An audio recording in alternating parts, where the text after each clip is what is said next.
Hello students, welcome to all. I am Randy ma'am and today I am discussing about the chemotherapy of a anti-tubercular drug. So students, I hope you are seen the first part of the anti-tubercular agent और इसमें हमने introduction, classification, first line, second line के बारे में जाना था. सो अब हम अपने नेक्स्ट टॉपिक को कंटिन्यू करने जा रहे हैं उन्हीं क्लासिफिकेशन के फर्दर मोर इन्फॉर्मेशन के बारे में कि जो भी हम ड्रग्स यूज़ कर रहे हैं उनका mode of action, therapeutic use, इन सारी चीज़ें क्या होती है. तो फर्स्ट लाइन की जो ड्रग यूज़ उसमें हम कर रहे हैं एट द एंटी ट्यूबरकुलर, तो उसमें हमारी आइसोनियाजिड ड्रग जिसे हम आइसोनिकोटिनिक एसिड हाइड्रोजाइड एच के नाम से भी जानते हैं. और अब हम जानते हैं इस ड्रग के बारे में. It is a primarily anti tuberculocidal. ये जो ड्रग है हमारी आइसोनियाजिड वो हमारी प्राइमरली यूज़ होती है डिजीज़ को ट्रीटमेंट करने के लिए, टीबी की डिजीज़ को ट्रीटमेंट करने के लिए. और जो इसका एक्शन है वो ट्यूबरक्यूलोसाइडल है कि जो कि हमारा माइकोबैक्टीरियम ट्यूबरकुलोसिस बैक्टीरिया रिस्पॉन्सिबल है टीबी की डिजीज़ को कॉज करने के लिए. तो ये ड्रग ट्यूबरकुलोसाइडल का मतलब है ट्यूबरकुलोसिस के बैक्टीरिया को मारने के लिए, किल करने के लिए काम में आती है. Isoniazid inhibit the synthesis of a mycolic acid. जो आइसोनियाजिड है वो हमारे माइकोलिक एसिड की सिंथेसिस को इनहिबिट कर देती है and which is the essential component of a mycobacteriocidal cell wall. और जो कि हमारा इसेंशियल कंपोनेंट है किसके लिए, माइकोबैक्टीरियोसिडल सेल वॉल के लिए. यानी कि जो हमारा माइकोबैक्टीरियोसिडल की सेल वॉल है उसकी सिंथेसिस के लिए इम्पॉर्टेंट कंपोनेंट हमारा माइकोलिक एसिड है. और जो हमारी आइसोनियाजिड है वो माइकोलिक एसिड की सिंथेसिस को ही इनहिबिट कर देगी. Isoniazid is a product that activated by the catchy of the Mycobacterium catalase peroxidase. जो हमारे आइसोनियाजिड ड्रग है वो हमारी एक्टिवेट कर देती है या फिर एक्टिवेट हो जाती है by the katG of the mycobacterium catalase peroxidase के जरिए या उसके थ्रू.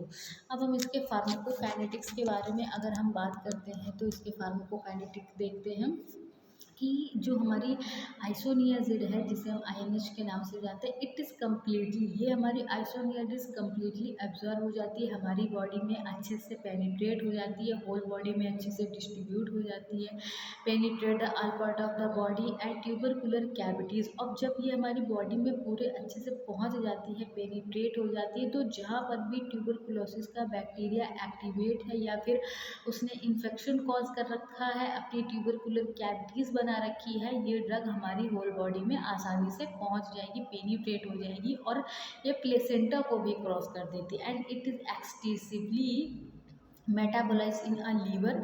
अब ये हमारे लीवर में अच्छे से मेटाबोलाइज हो जाती है and important pathway being as a acetylation process. अब जब ये मेटाबोलाइज हमारी आसानी से लीवर में हो जाती है जो कि हमारा एक इम्पॉर्टेंट पाथवे है एसिटाइलेशन का. आयोजेनाइज्ड मेटाबॉलिज्म, अगर हम इसके मेटाबॉलिज्म की बात करें तो देखते हैं the rate of the isoniazid acylation टाइलेशन शोज द जेनेटिक वेरिएशन. जो इसका एसिटाइलेशन का प्रोसेस है वो जेनेटिक फैक्टर के अकॉर्डिंगली वर्क करता है. सो अब हम देखते हैं जो फर्स्ट एसाइलेटर्स है हमारा 30-40% इंडियन की जनरेशन्स में या इंडियन पीपल पे इफ़ेक्टिव है और इसका टी हाफ जो है वो हमारे आइसोनियाजिड ड्रग का वो 1 आवर का होता है. और सेम जो हमारा स्लो एसिटाइलेटर्स है जो है वो 70-60% जो हमारे इंडियन पीपल्स हैं, पेशेंट हैं, उनमें होता है. और आइसोनियाजिड का टी हाफ जो है अगर हम स्लो एसिटाइलेटर्स पे देखते हैं तो 3 आवर्स का हमें देखने को मिलता है. Isoniazid induce the peripheral nephropathy, it is a more common slow acetylation. जो आइसोनियाजिड हमारी वो इंड्यूस करती है peripheral neuropathy and more commonly इसका जो होता है स्लो एसिटाइलेटर्स जो हमें देखने को मिलती है. अब इसका कुछ एडवर्स इफेक्ट भी है कि जब हम अपनी आइसोनियाजिड को ड्रग को यूज़ करते हैं तो ये हाईली इफेक्टिव है, ट्यूबरकुलोसाइडल तो है मगर कहीं ना कहीं इसके कुछ साइड इफ़ेक्ट्स भी हैं जो कि हमें देखने को मिलते हैं. तो मेजर एडवर्स इफेक्ट जो है आइसोनियाजिड का वो हमारा चिल्ड्रन में तो रेयरली ही देखने को मिलता है, मतलब बहुत ही कम. मगर जो जिन लोगों की एज ज़्यादा है या फिर वो पेशेंट जो थोड़ा सा ज़्यादा एज के हैं, मतलब बच्चों में रेयर देखने को मिलेगा, मगर जो एडल्ट एडल्ट हैं या उससे ऊपर के हैं, उनमें इसका हेपेटाइटिस का जो एज एडवर्स इफेक्ट है वो हमें कॉमनली देखने को मिलता है। और वो पेशेंट जो कि अल्कोहलिक हैं या क्रोनिक अल्कोहलिक हैं, क्योंकि आपको पता है स्टूडेंट्स कि अगर अल्कोहल आप लेते हैं या कोई भी ऐसा पेशेंट जो कि अल्कोहलिक है, अल्कोहल का कंजप्शन काफ़ी टाइम से करता आ रहा है, तो कहीं ना कहीं अल्कोहल उसके लीवर को डैमेज कर देता है और लीवर जो है वो धीरे धीरे उसकी सेल डैमेज होने लगती है और लीवर कमज़ोर हो जाता है। तो अगर हम उस कंडीशन में अल्कोहलिक पेशेंट की कंडीशन में आइसोनियाजिन का ड्रग का यूज़ कर रहे हैं तो उस पेशेंट के लीवर यानी हिपेटोटॉक्सिसिटी की problem as a adverse effect हमें देखने को मिल सकती है। तो ये उन पेशेंट के लिए एडवर्स इफेक्ट एक देखने को मिलता है जो लोग अल्कोहलिक होते हैं। Isoniazid hepatotoxicity due to the dose related damage the liver cell. अब जो आइसोनियाडिस ड्रग है वो हमारी हिपेटोटॉक्सिसिटी कॉज करती है, डोज रिलेटेड जो कि हमारे लीवर सेल हैं, लीवर सेल जो प्रेजेंट है उन्हें डैमेज कर देती है, but is reversibly on stopping of the drug. अब हम देखते हैं कि रिफेम्पिन ड्रग के बारे में पढ़ते हैं, जिसे हम रिफेम्पिसिन या आर से डिनोट करते हैं, रिफेम्पिसिन के नाम से भी जानते हैं। तो जो हमारे bactericidal of the Mycobacterium tuberculosis, अब जो हमारे रिफेम्पिन ड्रग है वो भी अपना एक्शन जो है वो बैक्टीरियोसिडल देती है, मतलब कि डिजीज़ पॉजिटिव एजेंट हमारा माइकोबैक्टीरियम ट्यूबरकुलोसिस है उसको डायरेक्टली किल कर देगी, मार देगी ये drug. So both extra and intracellular organism as effect, ये रिफेम्पिन ड्रग जो है वो अपना action extracellular and intracellular दोनों तरीके से देती है, हमारी बॉडी में इफेक्ट करती है intracellularly and extracellularly. It can kill the microorganism that poorly accessible to the many drug, ये क्या करती है माइक्रो ऑर्गेनिज्म को डायरेक्टली किल कर देती है जो भी हमारे सस्पेक्टेबल एरियाज होते हैं उनमें। Drug is a intracellular organism and brows subsequent absence of the lung cavities. अब जो भी लंग कैविटीज़ में हमारे ट्यूबरकुलोसिस की कैविटीज़ बन रखी हैं वहाँ पे जा कर के ये अपना इफेक्ट इंट्रासेलुलरली प्रोड्यूस करेगी या इंट्रासेलुलरली अपना फार्माकोलॉजिकल एक्शन देती है। Rifampin bind with the bacteria DNA dependent and RNA polymerase and thereby inhibit the RNA synthesis.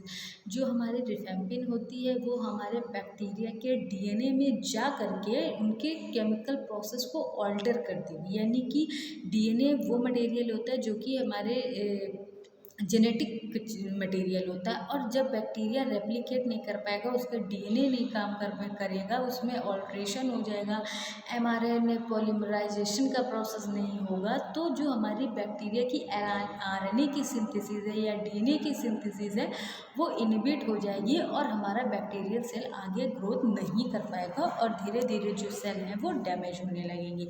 अब हम रिफेम्पिसिन के फार्माकोकाइनेटिक की बात करें तो वेल एब्जॉर्ब ओरली, रिफेम्पिसिन का भी रूट ऑफ एडमिनिस्ट्रेशन जो है वो ओरली है, हम इसे टैबलेट या कैप्सूल या फिर ओरल फॉर्म में बॉडी में एडमिनिस्टर करते हैं और ये ईजिली हमारी बॉडी में एब्जॉर्ब भी हो जाती है और इसकी जो बायो अवेलेबिलिटी है वो 70% की है।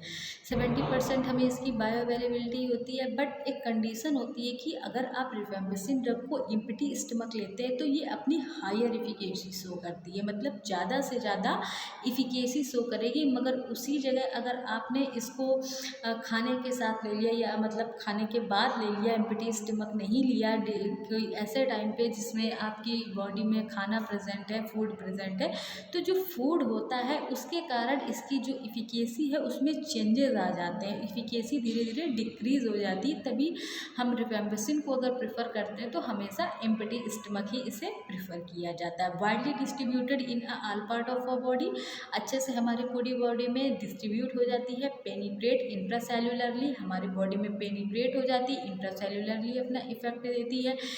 And enters tubercular bacteria, obvious सी बात है कि जब बॉडी में आसानी से पेनिट्रेट हो जाएगी तो ये अब जो हमारी बॉडी में ट्यूबरकुलर कैविटीज़ बनी हुई हैं जहाँ पे particular part of the body पे हमें इन्फेक्शन कॉज है, हमारा माइकोबैक्टीरियम ट्यूबरकुलोसिस जो है वो एक्टिवेटेड है, उसकी कैविटीज़ में ये जा करके अपना इफेक्ट जो है वो आसानी से शो करने लगती हैं और हमें डिजीज़ से आराम मिलने लगता है। अब रिफेम्पिसिन का इंटरेक्शन किस ड्रग से होता है, तो इंटरेक्शन के बारे में बात करें तो rifampicin is a microsomal enzyme inducer होती है। रिफेम्पिसिन हमारी एक माइक्रोसोमल एंजाइम इंड्यूसर ड्रग है। Dose titration is a necessary, dose का टाइट्रेशन तब जरूरी होता है rifampicin take along with the OCP as a anti retroviral drug, जब हम एंटी रेट्रोवायरल ड्रग्स भी ले रहे हैं। Because students you know very well, जब भी हम अपनी कीमोथेरेपी करते हैं ट्यूबरकुलोसिस की, तो ट्यूबरकुलोसिस ड्रग को ट्रीटमेंट करने के लिए जो भी हम अपनी एंटी ट्यूबरकुलर ड्रग्स ले रहे हैं, सो सिंगल डोज नहीं यूज़ करते, विद द कॉम्बिनेशन में हम हमेशा ऐसी ड्रग का यूज़ करते हैं जो कि हमारी टीबी की डिजीज़ के लिए रिस्पॉन्सिबल है। अब रिफेम्पिसिन के कुछ एडवर्स इफेक्ट भी हमें देखने को मिलते हैं, तो बात करते हैं हम ऐसे कौन कौन से एडवर्स इफेक्ट हैं। कोलिस्टैटिक jaundice, occasionally hepatitis, cartilaginous syndrome, flushing and rashes, especially face and scalp पे rashes देखने को मिल सकते हैं। redness, watering in eyes, मतलब आँखों में बार बार जो हमें टीयर्स जैसे प्रोड्यूस होता है, तो ऐसी कंडीशन देखने को मिल सकती है। फ्लू के कुछ सिम्टम्स हैं जो कि हमें देखने को मिल सकते हैं, जैसे कि चिल्स हो गया, फीवर, हेडेक, मैलेजीज एंड बोन में पेन हो सकता है। एब्डोमिनल सिंड्रोम की अगर कंडीशन हमारी बॉडी में रिफेम्पिसिन से अराइज हो सकती है, तो वो कौन है, nausea, vomiting, abdominal cramps with and without diarrhoea हो सकता है, यूरिन सिक्रीशन बढ़ सकता है, बिकम द ऑरेंज या रेड कलर का, and it is the harmless condition. So students, I hope you are understood well. आज हमने chemotherapy of a anti tubercular drug के पार्ट 2 के बारे में डिस्कस किया, जिसमें हमने फर्स्ट लाइन की ड्रग जो हम यूज़ कर रहे थे रिफेम्पिन एंड आइसोनियाज़िड के बारे में डिस्कस किया। So I hope you are understood well. Thank you class.